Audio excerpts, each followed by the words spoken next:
Assalamualaikum warahmatullahi wabarakatuh. Kami dari kelompok 9 yang akan mempresentasikan hasil kerja kelompok kami pada mata kuliah Manajemen Keuangan Syariah.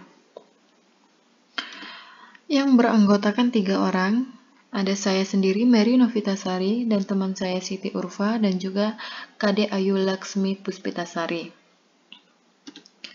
Selanjutnya ada kebijakan investasi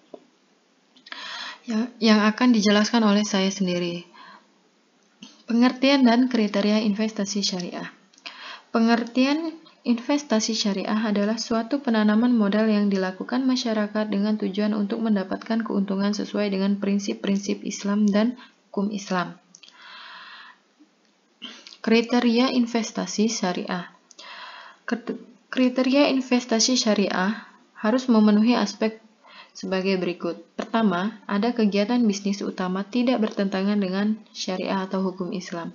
Yang kedua, kegiatan bisnis harus memberikan kebaikan untuk umat dan negara, serta memiliki unsur haram yang kecil. Yang ketiga, perusahaan dan produk investasi harus memiliki persepsi yang baik. Selanjutnya, ada manajemen investasi dalam Islam.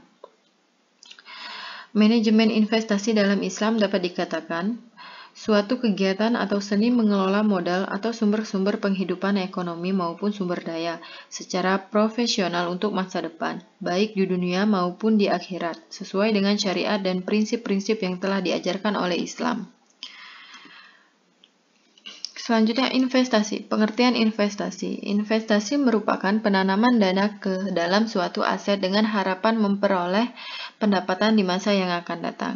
Investasi juga dapat dikatakan segala sesuatu yang bertujuan untuk mengembangkan harta yang dimiliki. Aktivitas investasi meliputi, yang pertama, tujuan atau kebutuhan yang spesifik.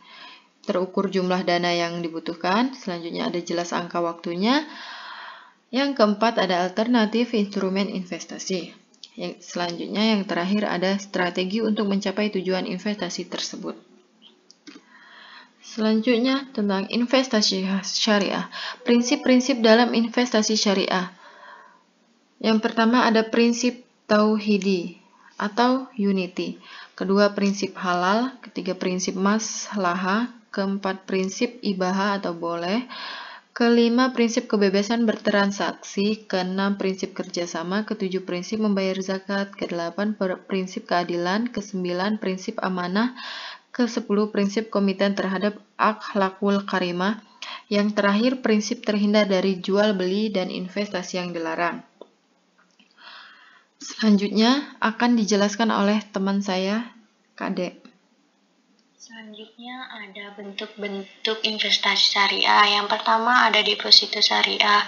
Adalah produk keuangan berupa simpanan berjangka yang dikelola berdasarkan prinsip syariah. Yang kedua ada pasar modal syariah. Merupakan suatu tempat bertemunya para penjual dan pembeli untuk melakukan transaksi dalam rangka memperoleh modal yang berlandaskan dengan prinsip syariah.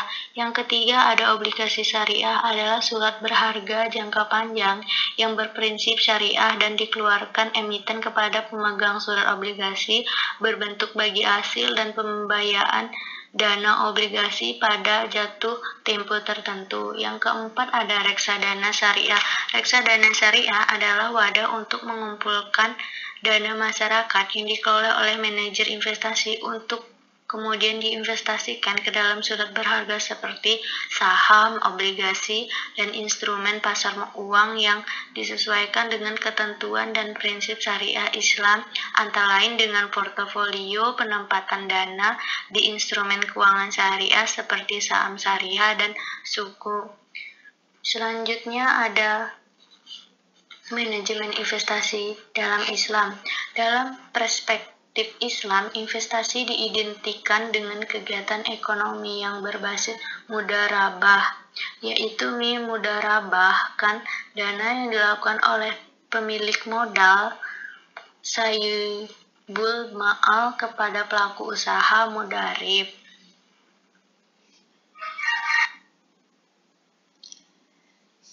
Kemudian yang terakhir yaitu manajemen investasi dalam Islam.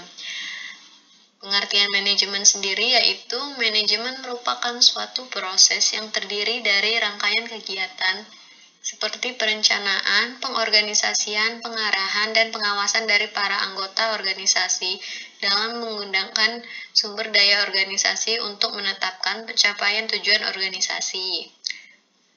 Dan manajemen investasi syariah sendiri diartikan sebagai suatu kegiatan atau seni mengelola modal atau sumber-sumber penghidupan ekonomi maupun sumber daya secara profesional untuk masa depan, baik di dunia maupun di akhirat, yang sesuai dengan syariat dan prinsip-prinsip yang diajarkan oleh Rasulullah SAW.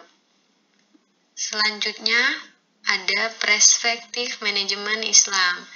Pilar etika manajemen Islam dibagi menjadi 4. Yang pertama, tauhid.